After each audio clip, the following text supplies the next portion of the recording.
이제 등비 수열. 우리가 앞에서 등차 수열을 했고 이제 등비 수열이야. 이름이 바뀌었지.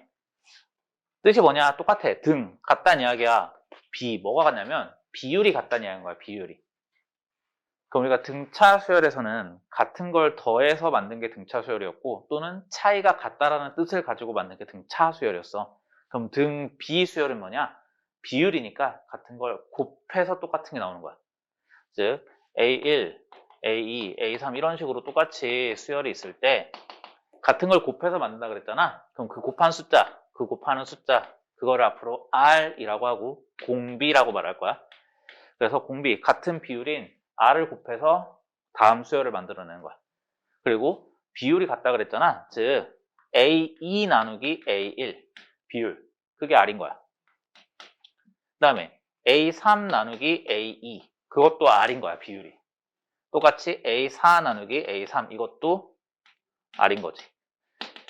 우리가 등차 수열에서는 여기가 뺄셈이었어. A2 빼기 A1이 공차 D였고 A3 빼기 A2가 공차 D였고 이런 식이었지. 그래서 같은 걸 쭉 써내려가서 더했더니 다 없어졌거든. 그럼 이번엔 어떻게 해야 될까? 그래서 이제 다시 AN 나누기 AN-1이 R이다까지 해서 얘네들을 쭉 더하면 안 되겠지. 이번에는 어떻게 해야 될까? 곱해야 되는 거야. A1분의 A2, A2분의 A3, A3분의 A4 이렇게 돼 있잖아. 곱하면 그 분모 분자들이 다 약분이 되겠지. 그래서 쭉 이렇게 약분이 되는 거야. 이런 식으로. 그래서 AN 나누기 A1이 R은 몇 번 곱해진 거야? 1부터 n-까지 n번 곱해진 거지. R에 n-1제곱. 그래서 여기서 일반항 AN이라는 게 A1 곱하기 R에 n-1제곱 이런 식으로 나오는 거야. 우리가 등차 수열에서는 A1 더하기 n-1 곱하기 공차 D 이렇게 해서 나왔지. 등 비수열에서는 A1 곱하기 R n-1번 곱해서 R에 n-1제곱 이렇게 나오는 거야. 그럼 이거를 다르게 해석하면 어떻게 돼? 곱해서 다 함께 나오잖아. A2가 A1 곱하기 R이지. A3은 A2 곱하기 R이지. A4는 A3 곱하기 R이지. AN은 AN-1 곱하기 R이지. 그래서 역시 얘도 양변을 다 곱하는 거야. 그럼 어떻게 돼? A2 양쪽에서 없어지고 3이 없어지고 4가 없어지면서 AN이 A1 곱하기 R이 n-1번 곱해진다라는 역시 같은 형태가 나오지? 이게 일반항인 거야. 그래서 여기다 한번 다시 대입해서 써볼까? A3이라는 게 A2 곱하기 R이었잖아. A2 여기 R을 곱할 거야. A1 곱하기 R 제곱이겠지. A4라는 게 A3 여기 R을 곱한 거지. A1 곱하기 R의 세제곱인 거야. 그래서 한 번씩 모자라지. 그래서 얘가 A1 곱하기 R의 n-1제곱이 된다. 이렇게 봐도 되는 거야. 여러 가지 방법으로 우리는 등비수열에서도 일반항을 구할 수 있어. 알겠지? 그럼 우리가 등차 수열할 때 일반항 한 다음에 뭐 했어? 등차 중항 했지.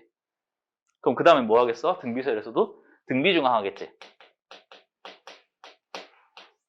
똑같이 등비 중항을 하는 거야. 그럼 A, B, C 세 개의 숫자가 이 순서대로 등비 수열을 이룬대. 그럼 이 비율대로 쓰면 어떻게 돼? B 나누기 A나 C 나누기 B나 똑같은 거지. 그럼 양변에 A 곱하고 양변에 B 곱하면 B 제곱이 H다. 이게 성립하는 거야. 그럼 A, B, C를 잠시 양수라고 가정을 한다면 B가 루트 AC가 되는 거고 이게 우리가 봤던 것 중에 뭐가 되는 거야? 등차 중항에서는 산술 평균이 나왔었지. 등비 중항에서는 한번 잠깐 이야기 썼을 거야. 등비 수열이 나오는 거지. 아니 기하 평균이 나오는 거지. 그래서 등비 중항은 기하 평균이다. 이렇게 볼 수 있는 거야. 아니면 B에다가 R을 곱하면 C가 되는 거고 A에 R을 곱하면 B가 되니까 B에서 R을 나누면 A가 되는 거지. 그래서 A랑 C랑 곱하면 이 나누기 R 곱하기 R이 없어지면서 B를 두 번 곱한 게 된다. 그래서 B제곱이 AC다. 이런 게 성립하는 거야. 우리가 등차 중항에서는 가운데 기준으로 더해서 같았었지. 그래서 등차 수열에 합할 때 얘네 둘 더한 게 가운데에 2배, 얘네 둘 더한 게 가운데에 2배 이렇게 하거나 아니면 끝에 더한 게 그 다음 더한 거랑 같은 짝꿍으로 한 세트씩 더한 거 있었지. 근데 등비 수열에서는 곱한 게 같은 거야. 그러니까 등비 수열의 합에서는 등차 중항을 못 써먹긴 해. 그런데 등비중앙은 대신 그러면 곱한 게 일정하다를 써먹으려면 쓸 수는 있겠지. 물론 그게 문제로 안 나올 그 문제로 많이 나오진 않지만 등비수열에서는 맨 앞에랑 맨 뒤에 곱한 거랑 두 번째랑 그 앞에 곱한 거 걔네들이 곱한 게 같은 거야? 그러면 등비수열에서 일반항하고 등차수열에서 일반항하고 등차중항한 다음에 등차수열에 합했지. 등비수열에서도 일반항한 다음에 중항한 다음에 합하겠지. 그래서 등비수열의 합도 나오는 거야. 등비수열의 합은 어떻게 될까? 똑같이 첫 장부터 n번장 까잡을 SN이라 해볼게. 그럼 A1 더하기 두 번장 A1R 더하기 A1R 제곱 이렇게 해서 n번장 A1R에 n-1제곱까지 더하겠지. 그런데 우리가 등차 수열에서 똑같이 쓰고 순서를 바꿔서 썼잖아. 그 바꿔서 썼던 게 됐던 이유는 아까 말했던 등차 중앙 두 개 더해서 가운데 두 개 더해서 가운데 이렇게 같았기 때문에 그랬거든. 근데 등비수열에서는 그렇지 않다 그랬어. 곱한 게 같다 그랬지 더한 건 다르잖아. 그러니까 여기에다가는 거꾸로 쓰는 게 안 되는 거야. 그럼 너희가 등비수열에서 기억해야 되는 건 뭐야? 공비를 이렇게 쓰면 공비가 아니다라고 보이겠구나. 공비를 곱한다. 요걸 생각해야 되는 거야. 이 형태에서 공비 R을 곱하는 거 한번. 그러면 RSN이 어떻게 돼? 얘가 A1R이 되는 거지. 여기다 쓰지 말고 한 칸 오른쪽에 쓰는 거야. A1R 더하기 얘 R 곱하면 A1R 제곱이지. A1R 제곱 얘 곱하면 A1R 세제곱이지. 점점점 여기에 있었던 거 R에 n-2제곱 곱하면 A1R에 n-1제곱이 되고 여기다 R 곱하면 A1R에 n제곱 이렇게 쓸 수 있지. 이렇게 한 칸씩 밀어서 쓴 이유는 똑같은 게 같은 위치에 있게 보이게 하려고 한 거거든. 그럼 얘를 빼면 어떻게 돼? 그럼 여기는 1-R에 SN이지.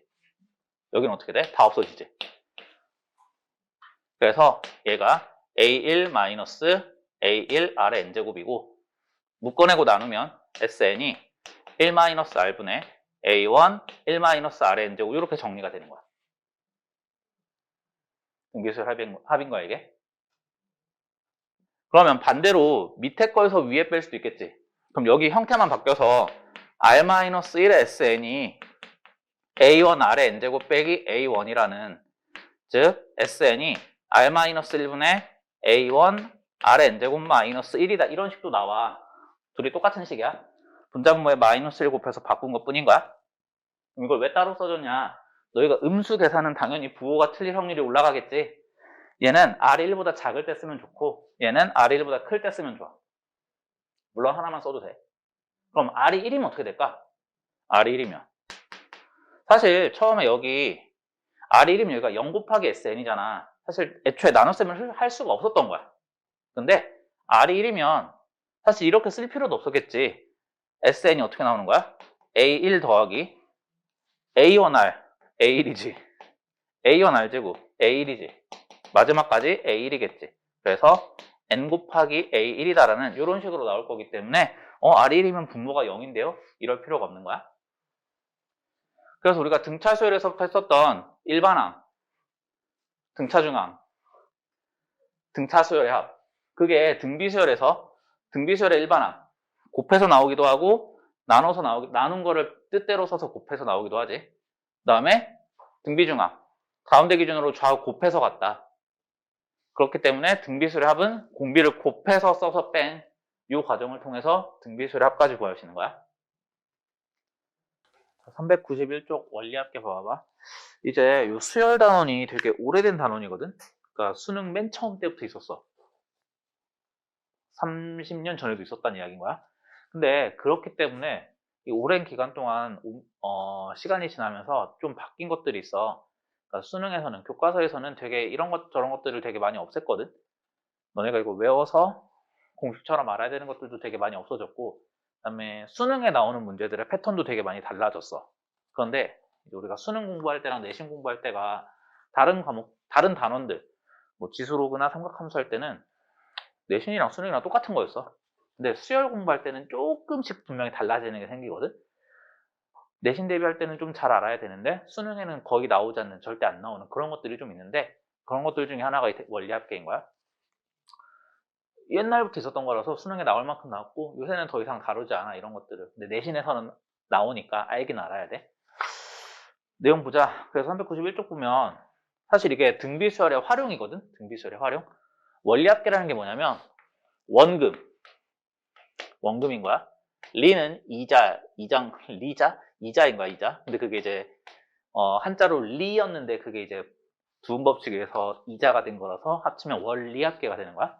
그래서 원리합계라는 건 원금과 이자를 더했다는 이야기인 거야. 우리가 은행에 돈을 예금을 해놓잖아. 그럼 그게 이자가 쌓이는 거야. 내가 은행에 돈을 100만 원을 넣었는데 1년 뒤에 찾으러 왔더니 100만 원을 주면 말이 안 되지. 내가 너희한테 100만 원을 빌렸는데 1년 뒤에 100만 원을 그냥 주면 신고하지 않을까 나를? 뭐 그런 느낌인 거야. 그래서 당연히 돈을 빌려가거나 돈을 예금을 해놓으면 이자를 줘야 돼. 근데 그걸 내가 1년 만에라고 했지만 사실 되게 나중에 찾기도 하잖아. 10년 후에 찾기도 하고 20년 후에 찾기도 하고 그런 것들이 이자가 대체 어떻게 붙어나갈까 그런 것들을 계산하는 방법인 건데 뭐 책에 보면 달리법을 이용한 복리법을 이용한 이렇게 되어 있거든. 보면 392쪽에 달리법을 이용한 계산이라고 되어 있지. X표 치면 돼. 달리법은 30년 전에 쓰던 거야. 안 나와. 실생활 어디에서도 안 나오고 문제로도 절대 안 나와. 그러니까 달리법이라는 건 지우면 돼. 모르면 되는 거야. 복리법. 그래서 우리는 다 복리법을 쓰거든. 이 복리법은 뭐냐면 우리가 지수 단원 할 때 뭐 20% 증가하고 계속 일정한 비율 20%씩 증가한다는 적 있었지. 그럼 그때 A에 1.2를 곱하고 또 1.2를 곱하고 또 1.1을 곱하고 1점의 거듭 제곱이 곱해졌던 거 있지. 그런 문제인 거야. 무슨 말이냐? 내가 원금 A1을 연이율 R로 그걸로 N년 동안 복리로 넣었는데 앞으로 달리라는 말은 어차피 안 나올 거니까 이자가 붙는 건 다 복리라고 생각하면 돼. 무슨 말이냐? 지금 1년 초라고 할게. 지금 A1을 넣었어. 그럼 1년이 지나면 이자가 어떻게 돼야 된다? 이자가 붙는 거야. 연율 R 뭐 3%라고 하면 A 곱하기 1.03 그게 1년 후에 돈이 되겠지. A에 이자 3%가 붙어서. 그래서 1년 후 1년 말이라고 할게. 1년 말이 되면 이 돈이 이자가 붙어서 A 곱하기 1.03 뭐 이렇게 되는 거야. 그런데 이 돈이 만약에 내가 1년 후에 찾았다면 이만큼 A 곱하기 1.03을 받았을 거거든. 근데 내가 안 찾으면 어떻게 돼? 은행 입장에서는 내가 돈을 찾았다가 다시 맡긴 거랑 똑같은 거지. 그래서 여기에서 1년이 더 지나서 2년 말이 되잖아? 그럼 이걸 다시 이 돈 A 곱하기 1.03에 3, 지금은 그래 연율 3%로 바꾸자. 그래서 A 곱하기 1.03에 3% 이자를 또 붙이는 거야. 그럼 어떻게 돼? 이 돈이 A 곱하기 1.03에 제곱이 되는 거야. 이 돈에 이자를 또 붙이는 원금과 이자가 합계 여기에 이자를 붙이는 걸 복리라 그래. 그럼 3년 말이 되면 이 돈에 이자가 한번 또 붙겠지. 그래서 A 곱하기 1.03에 세제곱 뭐 이렇게 되겠지. 이런 식으로 이자가 지금까지 붙었던 이자에 다시 이자가 붙은 거 그걸 이제 복리법이라고 하는 거야. 그렇기 때문에 이게 이제 마치 등비수열의 형태처럼 보이지. 1.03 곱해서 나오고 1.03 곱해서 나오고 1.03 곱해서 나오고 그래서 이런 식으로 내가 은행에 돈을 예금했을 때 돈에 이자가 어떻게 붙는지 이런 이야기를 한 거야. 그럼 우리가 이걸 실제로 문제로는 어떻게 푸냐면 내가 돈을 한번 예금하고 돈을 찾지 않는다면 그냥 이자가 붙고 끝나는 거라 되게 쉬운데 실제로 우리가 현실에서 많이 하는 거는 적금 들어봤니? 적금? 내가 돈을 꾸준히 넣는 거야. 매월 얼마씩 뭐 매년 초에 얼마씩 이런 식으로 돈을 꾸준히 넣는 거야. 그러면 이때 넣은 돈과 이때 넣은 돈이 시기가 다른 돈이니까 이자도 다르게 붙거든. 그래서 그런 식으로 문제가 나올 거고 그거를 푸는 방법이 394쪽에 그림으로 되어 있거든. 근데 그 그림이 모듈이 다 문자기 때문에 잘 이해가 안 돼. 그러니까 뒤에 예제로 실제 문제 푸는 걸로 보여줄게. 404쪽 넘어가서 예제 8번 봐봐. 실제로 문제를 풀면서 이게 어떻게 바뀌는지 보여줄게. 8번에 보면 월 이율 1%, 그 다음에 1개월마다 복리로 매월 초에 5만원씩 적립한대. 그랬대 3년 후에 원리합계를 구하라고 되어 있고 1.01에 36제곱이 1.43이라고 계산하래. 이런 게 왜 나왔냐? 그래서 우리가 앞으로 원리합계 할 때는 너희가 알아야 되는 게 시간에 따라서 지금과 1년 말과 2년 말과 3년 말 시간에 따라서 돈의 가치가 달라지는 거니까 우리는 앞으로 여기다가 시간을 나타내는 수직선을 그릴 거야. 시간을 나타내는 수직선을 그릴 거야. 근데 지금 넣잖아. 지금 넣으니까 1개월 초에 내가 5만 원을 넣는 거야. 근데 뭐라 그랬어? 매월 초에 5만 원씩 넣는다 그랬지. 그러니까 2개월 초에도 5만 원을 넣는데 여기다 쓰지 말고 좀 한 칸 떨어뜨렸을 때 5만 원을 넣는다고. 너희가 생각해 봐봐. 2개월 초랑 1개월 말은 같은 시간이야. 같은 시간. 여기 1년 초로 얘기해 볼까? 2021년 12월 31일 11시 59분 59초나 2022년 1월 1일 00시 00분 00초나 똑같다고 해도 되겠지? 그래서 여기 2개월 초라고 쓴 이 시간은 사실 1개월 말이랑 똑같은 거야. 그 다음에 내가 그 다음에 돈을 언제 넣냐면 3개월 초에 돈을 넣고 이때도 5만 원을 넣겠지. 그 시간은 뭐랑 똑같냐면 2개월 말이랑 똑같은 거야. 그렇게 해서 내가 3년 동안 넣을 거라고 그랬단 말이야. 그럼 3년 후, 즉 36개월 초 이때도 돈을 마지막으로 5만 원을 넣었겠지. 그리고 돈을 언제 찾냐면 3년 후 월말의 적립금이라고 되어 있어. 36개월 말 이때 돈을 찾는 거야. 이때는 돈을 안 넣겠지. 내가 돈을 언제 넣는지 1개월 초, 2개월 초, 3개월 초, 36개월 초에 돈을 5만 원씩 넣고 언제의 돈을 알고 싶냐면 36개월 말 이때의 돈을 알고 싶은 거야. 이걸 다 더하는 거야. 그럼 이때 넣은 돈들이 각각 이자가 붙어서 얼마로 변했는지를 찾는 거야. 이 돈 이자가 어떻게 붙을까? 1개월 초에 넣었으니까 1개월 말에 이자가 한번 붙겠지. 5 곱하기 1.01이 되는 거야. 2개월 말이 되면 이자가 한번 더 붙겠지. 5 곱하기 1.01의 제곱이 되는 거야. 36개월 초는 35개월 말이랑 똑같아. 그래서 5 곱하기 1.01의 35제곱이 되고 마지막 돈을 찾을 때는 5 곱하기 1.01의 36제곱이 되는 거야. 이자가 36번 붙을 수 있는 기간이 있었던 거야. 1개월 말, 2개월 말, 3개월 말, 36개월 말이니까. 두 번째, 2개월 초에 넣은 만 원은 한 달 늦게 넣었지. 이 한간이 비어있지. 이자가 한 번 덜 붙은 거야. 이때서야 5 곱하기 1.01 이자가 처음 붙은 거고 이자가 한 번 덜 붙어서 5 곱하기 1.01에 35제곱인 거야. 이때 넣은 돈은 이자가 두 번 덜 붙었겠지. 두 번 덜 붙어서 5 곱하기 1.01에 34제곱인 거야. 마지막에 넣은 돈은 5 곱하기 1.01 이자가 딱 한 번 붙겠지. 내가 해야 되는 건 뭐야? 이때 원리합계 이 합이 얼마인지 물어본 거야. 그래서 밑에서부터 보면 어때? 이게 첫 번째 항. 그리고 공비가 얼마야? 공비가 1.01이고 항의 개수가 36개인 그런 등비수열 합을 구하면 되겠지. 그래서 SN이 어떻게 된다? 합이 R-1분의 1.01-1분의 A1 5 곱하기 1.01 곱하기 R의 N제곱 1.01에 36제곱 마이너스 1 요걸 계산하는 거고 그거 계산하라고 1.43 준 거야. 그러니까 얘가 0.43 얘는 0.01 그래서 나눠서 이게 43이니까 5 곱하기 1.01 곱하기 43 이걸 열심히 계산하면 돼. 이걸 열심히 계산했더니 217.15가 됐대. 근데 문제에서 만원 미만은 버린다 그랬거든.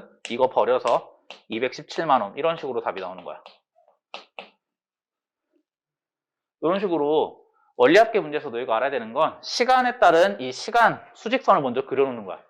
그리고 내가 돈을 언제 넣었는지 이때 5만원, 이때 5만원, 이때 5만원, 이때 5만원을 넣었지. 그런 돈들이 내가 원리합계를 계산해야 되는 시점 그때까지 이자가 몇 번 붙었는지 계산을 하면 이쪽 이런 거듭제곱 형태로 나올 거고 이 거듭제곱 형태들을 쭉 더한 게 등비수열 합이 되는 거야. 반복해서 늘어나는 이 반복해서 비율이 곱해지는 거 이쪽은 지수함수 활용할 때 많이 했던 거야. 그래서 이쪽에서 이 등비수열 합을 찾는 건 이제 등비수열 합 공식을 알아서 풀어야 되는 거고 이게 일단 기본적인 원리합계 문제니까 이거 가지고 응용돼서 나오는 것들도 다시 해볼 거야. 그러면 요거 등비수열의 합이랑 원리합계 다시 읽어보고 그냥 그거 가자.